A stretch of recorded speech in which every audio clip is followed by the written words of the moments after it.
Olá, leitores! Hoje eu tô aqui de Clarice Lispector para a gente conversar sobre contos. Estou com uma pilinha aqui de livros para indicar para vocês os meus 5 contos favoritos da vida, entre muitas aspas, porque eu quis trazer um vídeo mais variado aqui de autores, então muita gente boa ficou de fora, principalmente brasileiros. E até cabe uma segunda versão desse vídeo aqui, só com os melhores contos brasileiros, assim, da vida pra mim. Cabe ainda um segundo vídeo só indicando os nossos escritores, que são incríveis, né? Tanto no romance, mas também no conto, eles não ficam atrás. E por que que eu resolvi trazer esse vídeo? Lá no meu blog, a gente tem um quadro que é Lendo Conto na Quinta. Esse quadro, gente, já foi um quadro dentro do meu Instagram, já foi um Instagram próprio, tem o Instagram do Lendo Conto na Quinta, só dele. Depois que eu abri o blog, eu levei ele para dentro do blog, mas assim, a minha ideia é toda quinta-feira levar a resenha de um conto, a gente conversar sobre algum conto. Eu não consigo postar toda quinta, mas sempre às quintas nós teremos uma resenha de um conto lá no meu blog. Inclusive ontem eu postei a resenha de uma versão de Proust contista. Postei lá a resenha de um conto maravilhoso do Proust. Depois eu vou deixar aqui na descrição o link do post para quem quiser conferir. E é um conto que ele é muito bom para quem quer começar a ler Proust. Inclusive, eu acho isso muito bom. Você não conhecer um autor e se ele tiver escrito contos, começar pelos contos. Super funciona para mim. Super funciona para mim ler contos, ler novelas, antes de ir para os grandes romances, né, daquele autor. Me, me faz me adaptar ali ao estilo dele, entender como é que ele escreve e assim, funciona muito para mim.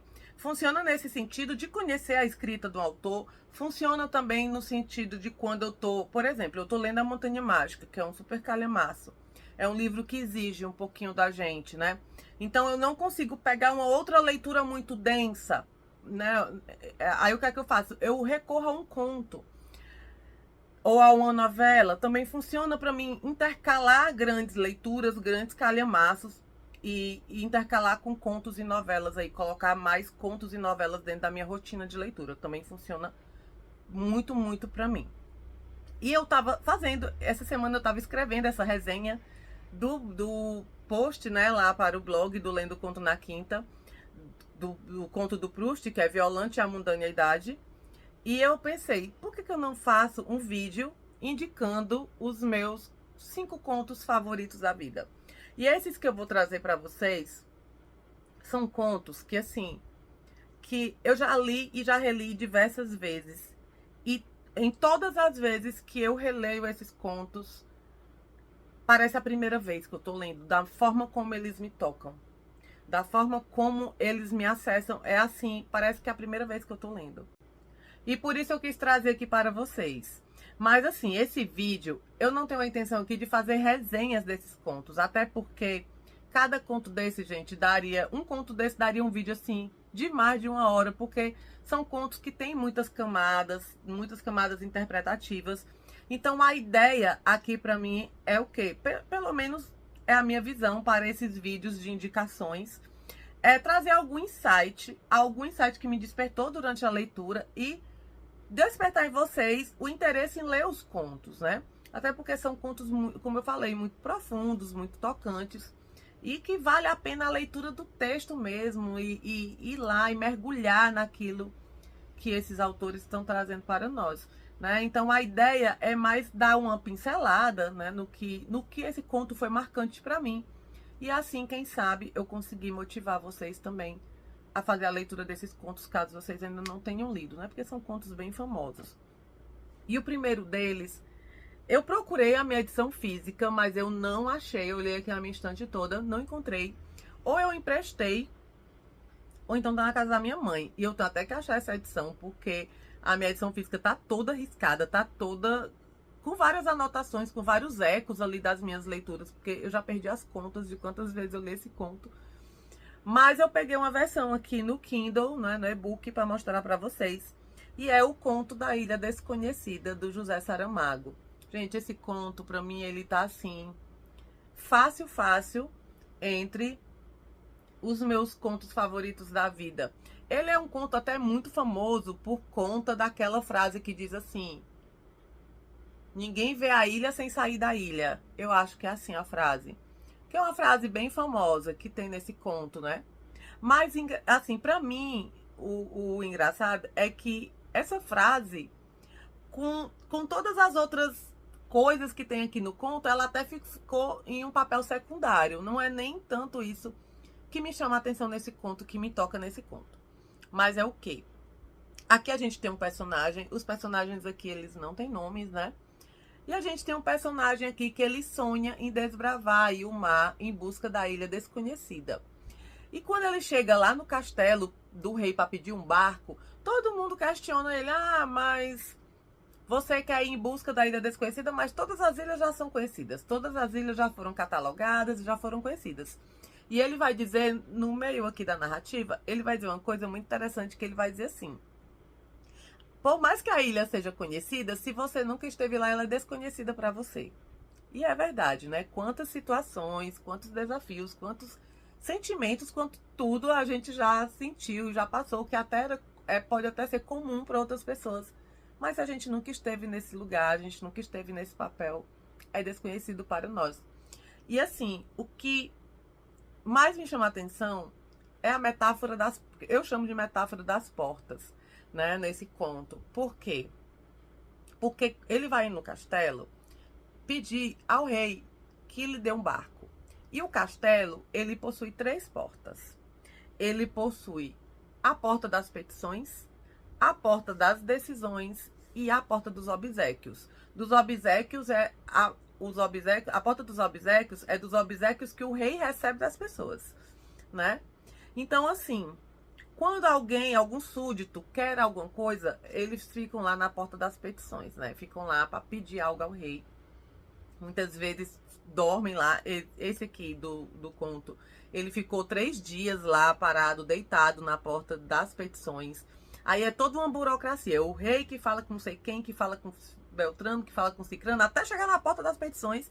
E depois todo o caminho de volta até chegar o pedido no rei, né? E tem a porta das decisões, que o Saramago, ele fala aqui no começo do conto, que ele diz assim: inclusive é a porta menos utilizada do castelo. São as portas das decisões. E toda vez que eu leio esse conto, ou que eu penso nesse conto, vem essa metáfora das portas na minha cabeça. Porque todo o resto do desenrolar do conto, ele acontece por conta que a gente vai ter uma outra personagem aqui, que é a criada do castelo, né? E ela acaba seguindo esse desconhecido, que ele também era desconhecido para ela, esse desconhecido que foi pedir o barco ao rei. E todo o desenrolar do conto acontece porque ela toma a decisão de passar ali, ela tem a atitude de passar pela porta das decisões, né? Quando o desconhecido aqui, que está pedindo o barco ao rei, ele consegue ser ouvido pelo rei, o rei dá um cartão para ele ir até o funcionário, né, lá do porto, que vai destinar um barco para ele, iria destinar um barco para ele. E essa criada, ela fica ali escutando, né, a conversa, ela decide passar pela porta das decisões e seguir esse desconhecido. E ela pensa: se eu tenho que de ficar lavando o chão, eu prefiro ficar lavando o chão com vista para o mar. Errada não tá, né?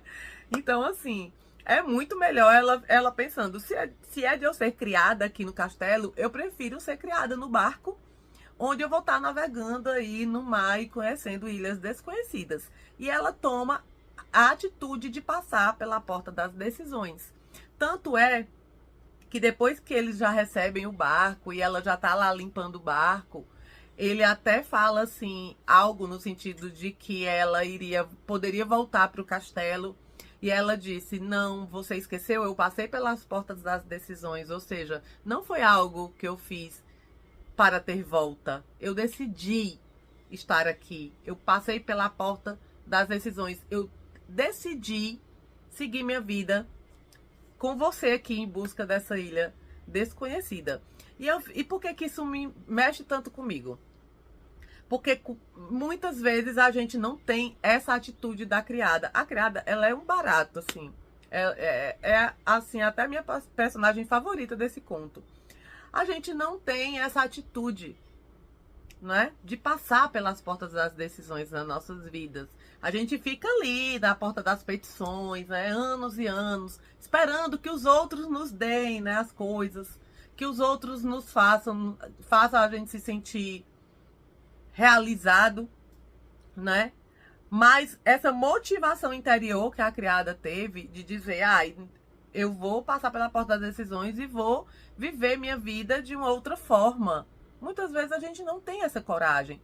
E assim, a atitude dela o que passa para mim de mensagem é isso, é coragem, sabe? É coragem de passar pelas portas das decisões nas nossas vidas sem olhar para trás. Decida, passar pela porta das decisões. Essa vida que eu quero. Essa vida que eu tô vivendo eu não quero. Não é boa para mim, não tá boa para mim. Então eu vou decidir, eu vou passar pelas portas das decisões e vou em busca de uma outra coisa. Eu vou em busca de uma outra vida. É por isso que ela é minha personagem favorita, por esse exercício de coragem que ela teve. E essa metáfora das portas, para mim, é assim, o que mais ficou da leitura em mim. Às vezes, quando eu tô muito assim, reflexiva com alguma coisa, eu até penso, peraí, em qual porta eu tô? Eu tô na das decisões ou tô na porta aqui das petições, né? Deixa eu me situar aqui onde que eu tô. E isso me marcou muito nesse conto. Tem uma outra passagem que me marca muito nesse conto, é quando ele tá conversando lá no porto com o responsável, né? Lá o funcionário do rei que ficou responsável de dar o barco. E ele disse assim, mas você nunca vai chegar na ilha desconhecida com esse barco aqui. E também porque ele não tinha experiência náutica, o desconhecido, né? Ele não tinha experiência náutica. Ele disse que iria aprender no mar, né? E que também tem a mensagem aí que o Saramago quer passar. Mas ele diz assim, mas assim você nunca vai chegar na ilha desconhecida, porque você não tem um barco bom. Você não sabe navegar. Aí ele pegou e disse assim, mas aí você vai ter que anotar até onde eu cheguei. Porque chegar, a gente sempre chega. A gente sempre chega em algum lugar, gente, quando a gente se põe em movimento. A gente não pode chegar naquele lugar. Mas quando a gente se põe em movimento, em passar pelas portas das decisões, em procurar ter uma outra vida, como a criada que teve a coragem de ir em busca de uma outra coisa, a gente sempre chega em algum lugar. E ele disse, mas você vai ter que anotar até onde eu cheguei. Porque chegar, a gente sempre chega. Então, assim, nossa, já falei tanto desse conto, é porque esse conto, ele tem muita coisa para ser explorada. E assim, quando eu penso nesse conto, eu me encho disso, sabe? Eu me encho de coragem para tomar as minhas decisões. Eu me encho de coragem para navegar em busca do que eu quero, assim. E eu acho que isso é o que tem de mais forte em mim nesse conto. E por isso que eu queria começar por ele aí entre os meus 5 contos favoritos da vida. Leiam, gente, o conto da Ilha Desconhecida. Esse conto é fenomenal, é fenomenal. O segundo conto, gente, que eu queria trazer para vocês, ele está dentro dessa coleção aqui, aquela Todos os Contos da Clarice, mas ele tá no livro Felicidade Clandestina, e o nome do conto também é Felicidade Clandestina, né? O nome do conto é o mesmo do livro. E assim, gente, por que esse conto ele também é tão especial para mim? Porque aqui a Clarice vai apresentar o livro como um objeto de desejo. Ela que é uma menina no Recife, eu falo ela, é a protagonista, mas também se confunde com a própria Clarice, porque eu li, se não me falhar a memória, foi na biografia da Clarice, não tenho certeza, mas eu li em algum lugar que essa história de fato aconteceu, né? Então, assim, ela tem uma amiga lá no Recife, ela tinha uma amiga lá no Recife, em que essa amiga, ela era a filha do dono da livraria. Hoje não tá muito bom para gravar por conta do barulho. Me desculpem, mas vamos continuar. Então ela tem uma amiga a protagonista, em que ela é a filha do dono da livraria, né? E a protagonista, ela tem um desejo muito grande por ter aquele livro do Monteiro Lobato. E a amiga fica fazendo um joguete com ela, porque assim, a Clarice tinha muita inveja dessa menina por ela ser filha do dono da livraria e ela ter acesso aos livros, né? Que era ali o seu objeto de desejo. E a menina tinha inveja da Clarice por a Clarice ser bonita, porque até é feito referência aqui no conto sobre a questão estética da amiga, que ela tinha ali ela um pouco acima do peso, e como a Clarice era magra, ela tinha inveja da protagonista, né? A Clarice, a protagonista, vocês estão entendendo. Ela, como a protagonista era magra, ela tinha inveja da protagonista. E a protagonista tinha inveja dela por ela ter acesso aos livros. Então era uma relação assim, bem. Um joguete assim, bem sádico, né? De uma com a outra. Então ela ficava assim: ai, vai amanhã lá em casa que eu vou te emprestar o livro. Aí a protagonista ia lá e ela dizia: oh, que dó. Ainda não terminei a leitura. Passa amanhã, que amanhã eu te dou o livro. E ela ficava indo lá e só levando não, né? Não, hoje não, amanhã, quem sabe amanhã. Até que a mãe dessa menina, ela descobre essa artimanha aí da filha, né? Fica até um pouco assustada e decepcionada com a atitude da filha e entrega o livro para a protagonista.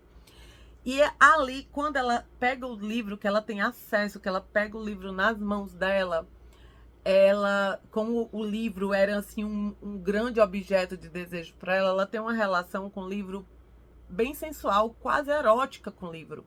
E por isso felicidade clandestina, porque ela é uma menina, né, tendo uma relação ali com o livro que lembra ali as primeiras paixões, né?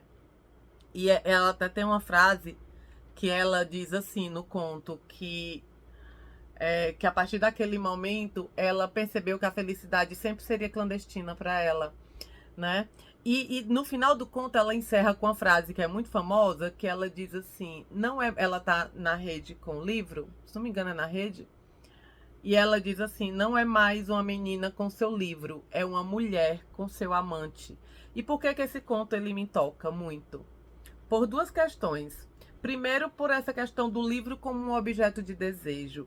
Quem aí mais jovem, né, há algumas décadas atrás, não passou por isso? Eu passei, eu vivi essa experiência de não ter acesso aos livros, de ter muito desejo, de querer muito ter acesso aos livros e não poder, né? Hoje, assim, por mais que a gente ainda passe por muitas questões com o livro hoje ele é mais acessível.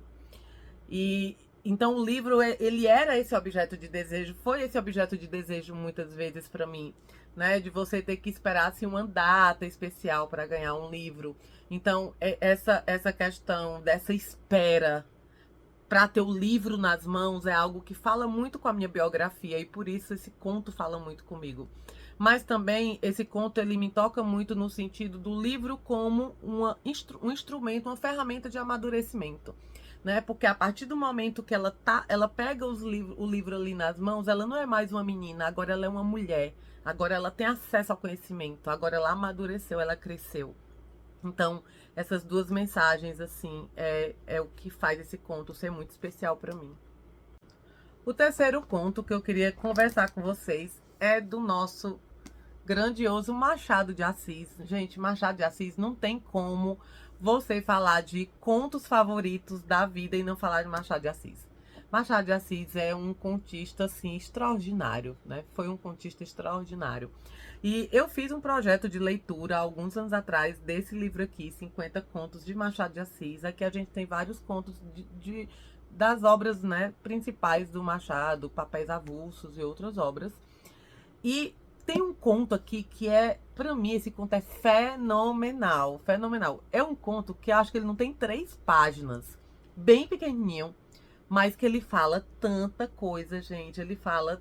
Nossa, é muito hilário esse conto. E chama Ideias de Canário. É o conto nessa edição aqui. Quem tem essa aqui é o conto... Deixa eu ver aqui.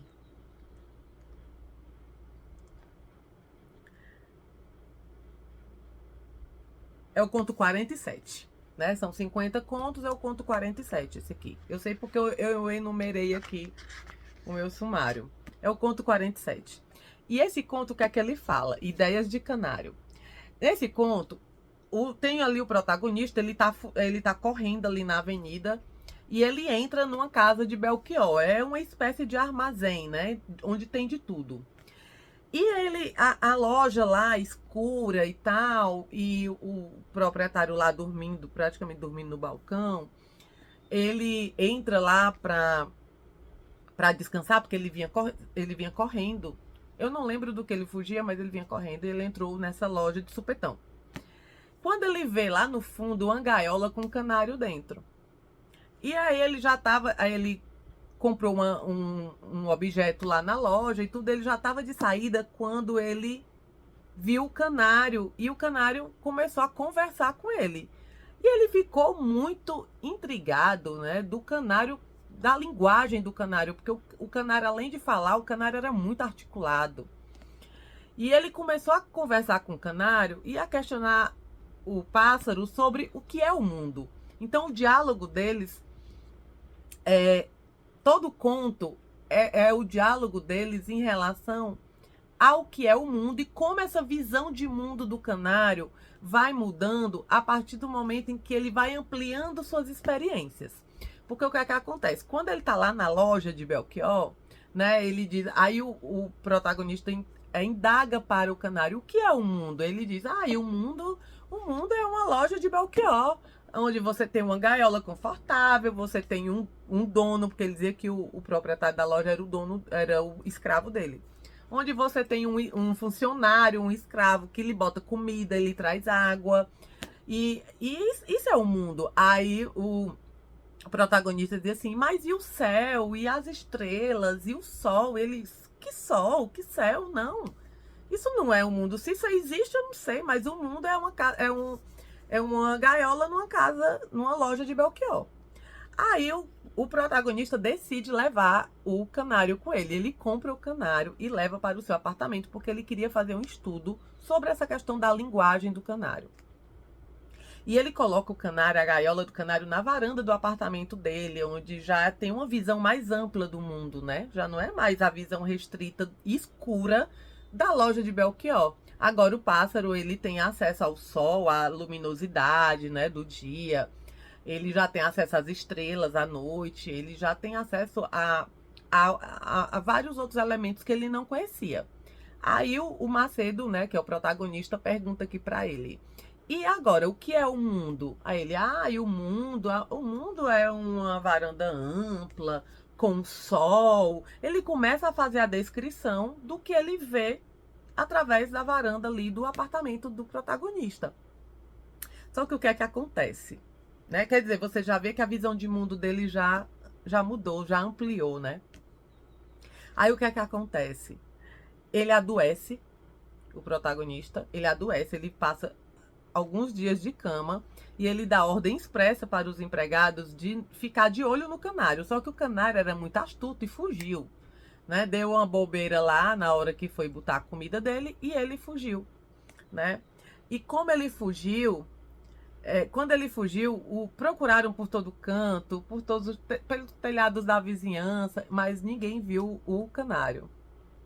Já depois de um bom tempo, né? Já depois de muitas andanças, ele vai visitar um amigo protagonista. Ele vai visitar um amigo que tem tipo um sítio.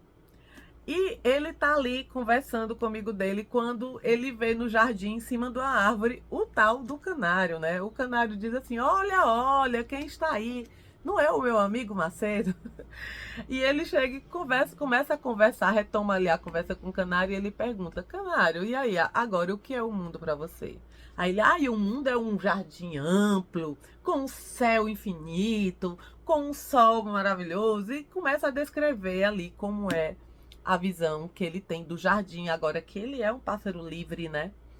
Aí o final do conto, né? O protagonista, que o final do conto é nesse diálogo do jardim, o protagonista diz assim: e quem diria, né, que o mundo já foi uma loja de Belchior. Aí ele diz assim: loja de Belchior, isso existe?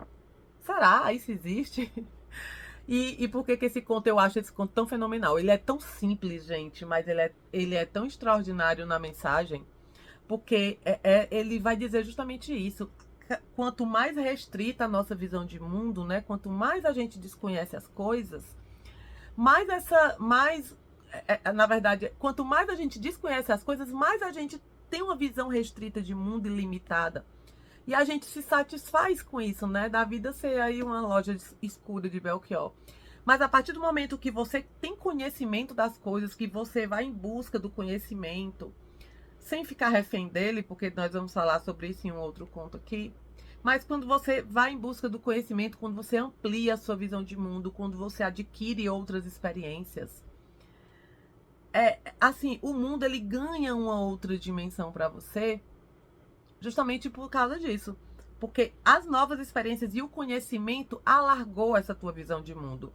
E no final, quando ele diz assim, será que isso existe uma loja de Belchior? Eu lembro muito daquela frase que diz assim: uma mente que se abre ao conhecimento jamais voltará ao seu tamanho original, né?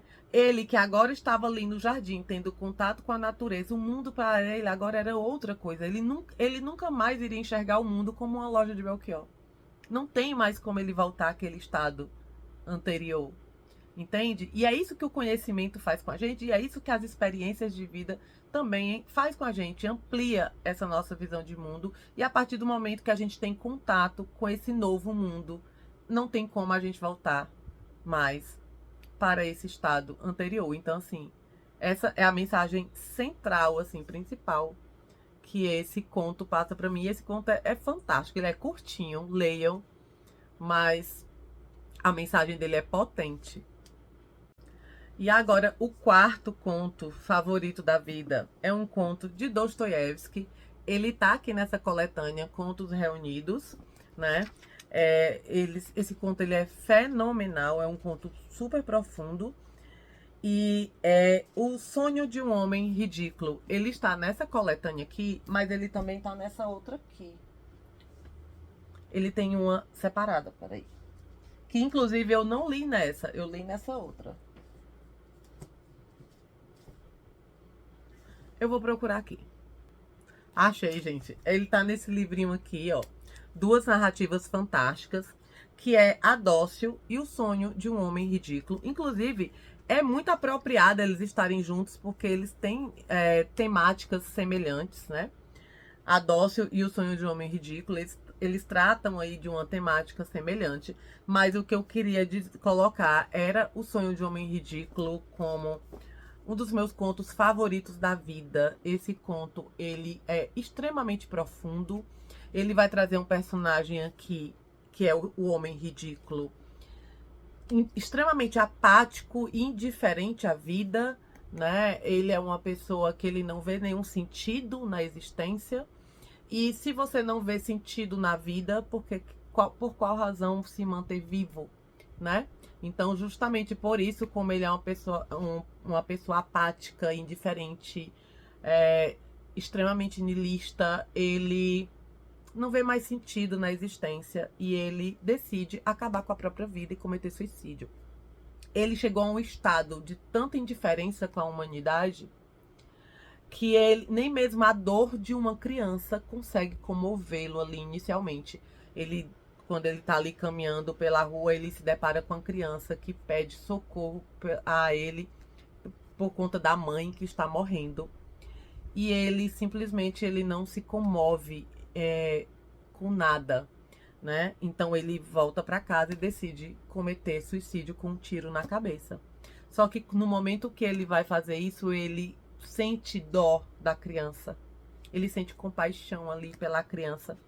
E ele percebe que ele não é assim tão indiferente, né? Então ele decide acabar com a própria vida com um tiro no coração. Ou seja, há uma relação muito grande nesse conto entre razão e emoção. Ele é um antiluminista, né? Aqui faz esse papel do... Não ele, do antiluminista, mas assim, o Dostoiévski traz essa perspectiva de questionar a razão, sabe? De questionar esse valor da razão. Nós não somos só o intelecto. Nós não somos só razão. Eu acabei de falar do conto do Machado, que nós devemos buscar o conhecimento, que nós devemos buscar, porque isso amplia a nossa visão de mundo, mas nós não podemos esquecer que de uma coisa muito básica do homem, do ser humano, que nós sentimos, nós temos emoções, a gente sente, né? Então tem muito esse embate aqui entre razão e emoção nesse conto. E assim, ele vai trazer aqui uma perspectiva que Dostoiévski apresenta no conjunto da obra dele, né? O Dostoiévski trabalha com essa perspectiva em vários outros, em várias das suas outras obras, que é a questão de que a gente não, o homem, nós seres humanos, nós não conseguimos viver nesse estado de negação. O homem, ele consegue viver em um estado de crenças, de afirmação, né? Que é um estado de crenças, estado de afirmação, num estado de dúvida, mas jamais num estado de negação, porque a negação, ela leva a essa falta de sentido, a essa falta de propósito, que leva ao suicídio. Para o Dostoiévski, a consequência do niilismo é o suicídio por isso, né? Nós seres humanos, não conseguimos viver em um estado de negação, em uma completa falta de propósito, porque isso leva à apatia e à indiferença. E a indiferença leva à falta de razão para a existência, e então o que resta é a morte, né? Então, assim, esse conto, ele é muito poderoso, ele é muito profundo, ele traz essa interpretação de que a gente não consegue viver sem um propósito, a gente não consegue viver em um estado de apatia, nós também, ele nos lembra que nós não somos essa razão, a gente sente, né? Rousseau foi um grande questionador desse valor da razão, e Rousseau, na sua obra Emílio, ele até diz, né? Existir é sentir, né? Nós sentimos, isso faz parte da nossa existência. E aqui o homem ridículo, ele vai sonhar, ele vai ter um sonho onde ele vai para um mundo ideal, né? Onde as pessoas, a humanidade vivia de forma harmoniosa, não existia maldade, né? Vivia de forma harmoniosa e próspera. E ele vai perceber que quem contamina, quem corrompe esse mundo ideal é o próprio homem, né? Então, assim, no final do conto, o Dostoiévski vai dizer assim, vai fazer esse questionamento da razão. Eu não lembro bem se é no final, é uma parte do conto, onde ele vai fazer esse questionamento da razão e ele vai dizer justamente isso. A consciência da vida não é maior do que a vida.